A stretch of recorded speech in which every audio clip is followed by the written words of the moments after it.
क्या ये गलत फैसला था इलेक्टोरल बॉन्ड्स का? चुनाव में खर्च तो होता ही होता है, कोई इनकार नहीं कर सकता है।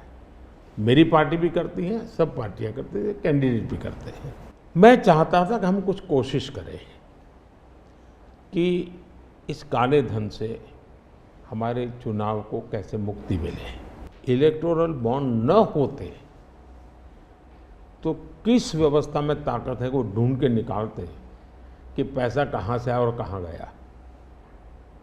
ये तो इलेक्टोरल बॉन्ड की सक्सेस स्टोरी है कि इलेक्टोरल बॉन्ड थे तो आपको ट्रेल मिल रहा है मनी का कि किस कंपनी ने दिया, कैसे दिया, कहाँ दिया।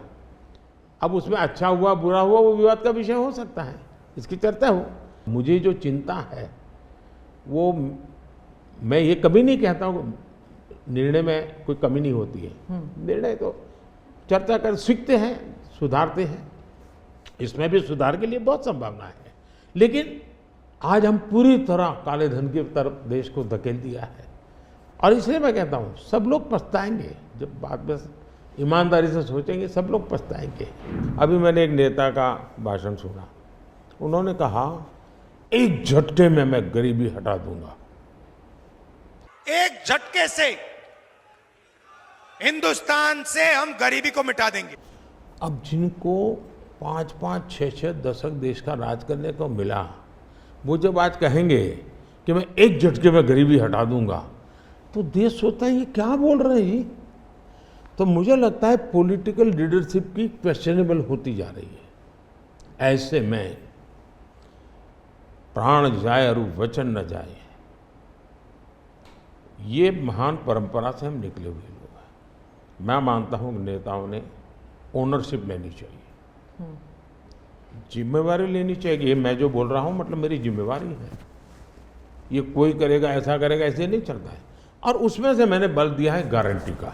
यूक्रेन में जब युद्ध चल रहा था तो भारत के जो वहाँ पर छात्र थे उन्हें सुरक्षित रूप से वापस भारत लाया गया। ये एक दिल हिलाने वाला किस्सा था। इसमें आपने हॉस्टिलिटीज़ रोकने के लिए पर्सनल हस्तक्षेप किया था, पर्सनल इंटरवेंशन किया था, ये सुनने में आया है। यूक्रेन की चर्चा जरा ज़्यादा हुई खिलाफ, लेकिन मैं 14 से लेकर ऐसी कई घटनाएं हैं।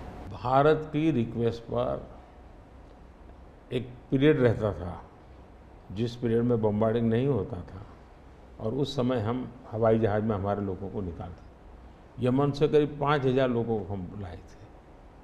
उसी प्रकार से यूक्रेन में मेरा यूक्रेन से भी इतना ही घनिष्ठ नेता है, मेरा रशिया से भी इतना ही घनिष्ठ नाता रहा है। मेरी क्रेडिबिलिटी है।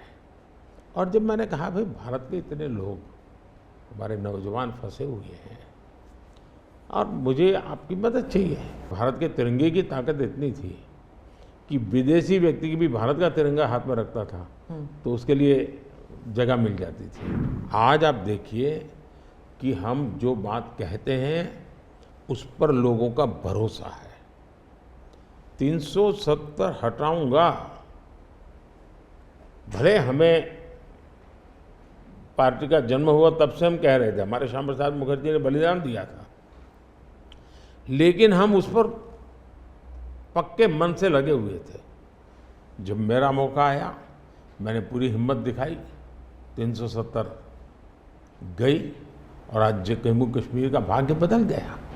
अन्नामलाई एक बहुत ही अच्छे आर्टिकुलेट है, यंग है, बहुत ही अपनी आईपीएस कैडर में बहुत बड़ी प्रतिष्ठित नौकरी छोड़ कर के आए हैं।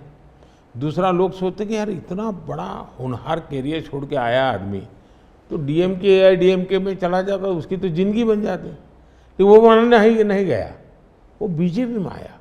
तो लोग आप यार ये बीजेपी में गया है मतलब कुछ मेटल है, कुछ अच्छे इरादे वाला इंसान लगता है, तो स्वाभाविक रूप से उसके आकर्षण का केंद्र बना है।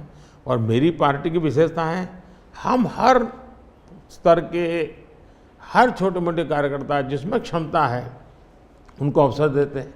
हमारा कोई परिवारवादी तो पार्टी है नहीं, परिवार से चलित पार्टी नहीं है। जिन पार्टियों में of the family, by the family and for the family होता है, और इसलिए हमारे यहाँ तो हर एक को अवसर मिलता है। क्या हम भारत में टेस्ला कार, स्टारलिंक ये सब देखेंगे? और इससे जुड़ा एक सवाल था कि क्या जब ऐसे कंपनीज भारत में आएंगे तो क्या नौकरियां बढ़ेंगी, क्योंकि बहुत से लोग चाहते हैं कि, और थोड़ा भय भी है कि जब ये इंटरनेशनल कंपनीज भारत आएंगी तो क्या भारत में नौकरियां होंगी नहीं होंगी, इन दोनों पर पूछना चाहती हूँ मैं। देखिए, पहली बात है, एलन मस्क मोदी के प्रशंसक है, वो अपनी जगह पे है, मूलतः वो भारत के प्रशंसक है। और मैं अभी उनको मिला ऐसा नहीं, मैं 2015 में उनकी फैक्ट्री देखने गया था, वो कहीं बाहर थे, तो स्पेशली अपने सारे कार्यक्रम कैंसिल करके वो वापस आए, मुझे सब चीज़ें खुद ने अपनी फैक्ट्री में दिखाई और उनका विजन क्या है वो मैं उनसे समझा। मैं अभी गया तो दोबारा भी उनसे मिला था और अभी वो भारत आने वाले भी हैं। देखिए, भारत में पिछले 10 साल में दुनिया भर से हर क्षेत्र में पूंजी निवेश हो रहा है। अब हमारा ईवी मार्केट, इलेक्ट्रिक व्हीकल का मार्केट कितना बड़ा बना है, आपको जानकर के हैरानी होगी कि कितना बदलाव आया है, लोग पकड़ नहीं पाते। 2014-15 में हमारे देश में 2000 इलेक्ट्रिक व्हीकल थे, 2000 बिके थे। 14-15 में 2000 इलेक्ट्रिक व्हीकल बिके थे। 2023-24 में 12 लाख इलेक्ट्रिक व्हीकल बिके हैं। कहा 2000 और कहा 12 लाख। इसका मतलब इतना बड़ा चार्जिंग स्टेशन का नेटवर्क बना है, पर्यावरण को बहुत बड़ी मदद मिली है। यानी एक प्रकार से, और उसको लेकर के हमने आप एक पॉलिसी का रूप दिया है। हमने दुनिया को कहा कि भाई भारत बहुत तेज़ी से ईवी पे जा रहा है, मैन्युफैक्चरिंग करना चाहते वो आना चाहे आइए।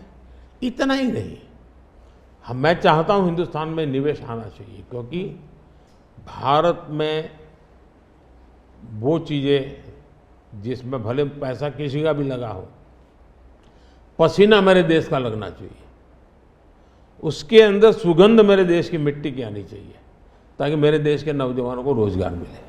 ईडी सीबीआई कैसे बनी? ईडी वगैरह का आप देखेंगे या इलेक्शन कमीशन का अपने एक कहावत है, नाच न जाने आंगन टेढ़ा।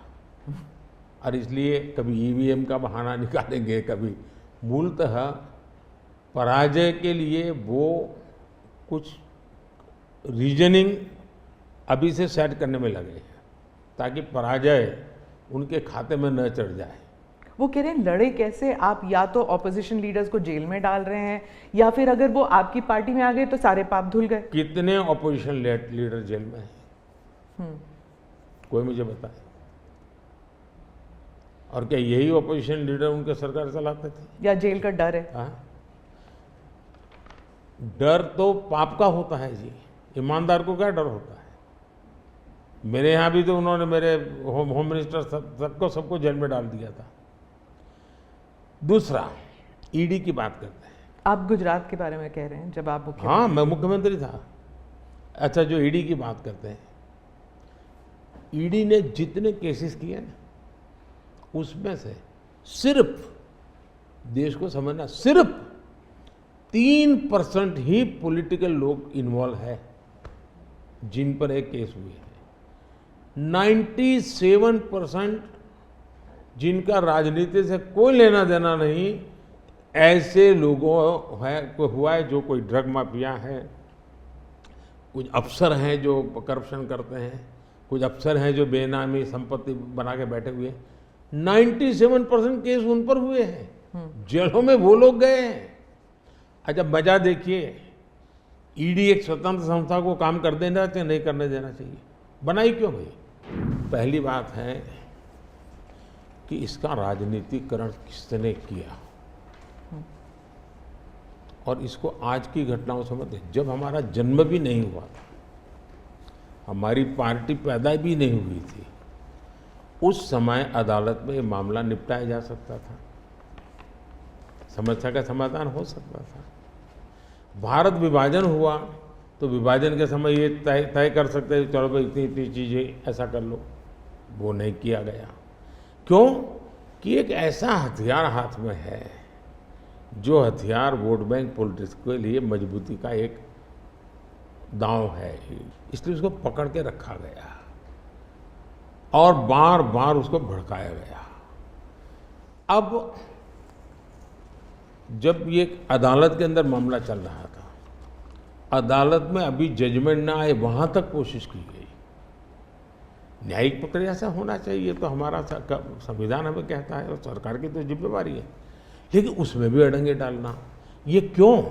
क्योंकि उनके लिए ये राजनीतिक हथियार था। Have we come to this situation जहाँ पे पहले बोला जाता था कि Indira is India, India is Indira, और अब है मोदी इज भारत, भारत इज मोदी? क्या उस लेवल पर पहुंच गए हैं? ऐसा है कि देश ये कहता है, और जो मैं खुद भी फील करता हूँ, कि ये माँ भारती का बेटा है, ये माँ भारती का संतान है। उससे ज़्यादा न लोग मुझे मेरे लिए सोचते हैं, न ही मेरे लिए बोलते हैं। भारत माँ का संतान है, माँ की सेवा कर रहा है, तो इतना ही बहुत है। देखिए, मैं जो विकसित भारत की बात करता हूँ, उसके साथ साइमल्टेनियस किसका भविष्य जुड़ा हुआ है?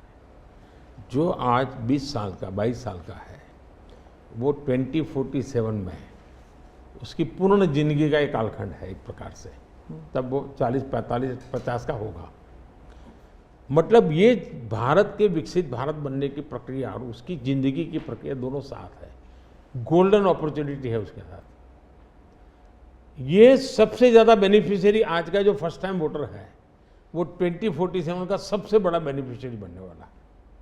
ये बात मैं उसको समझा रहा हूँ कि भाई मैं तेरा भविष्य बना रहा हूँ, तुम मेरे साथ जुड़ जाओ, और मैं क्या मानता हूँ कि वो जुड़ेगा। दूसरा, फर्स्ट टाइम वोटर जो है वो परंपरागत चीज़ों से बाहर आना चाहता है। अब आप देखिए, विपक्ष का घोषणा पत्र पूरी तरह इकोनॉमी को फेल करने वाला घोषणा पत्र है। एक प्रकार से विपक्ष का घोषणा पत्र देश के जो फर्स्ट टाइम वोटर हैं या पिछले जिनकी उम्र 25 से कम है, उनके भविष्य को रौंदने वाला उनका मैनिफेस्टो के इकोनॉमिक प्रोग्राम है। वो तो खटाखट खटाखट खटाखट पैसे देने वाला। मैं उनको क्या करना है, लेकिन पूरा अगर एनालिसिस करोगे तो सबसे बड़ा नुकसान ये जो देश के 25 साल की उम्र से कम उम्र वाले लोग हैं, उनके भविष्य को रौंदने वाला एक उनका इकोनॉमिक प्रोग्राम है जी। Subscribe to Midday India. Get direct notifications on all our videos by clicking on the bell icon.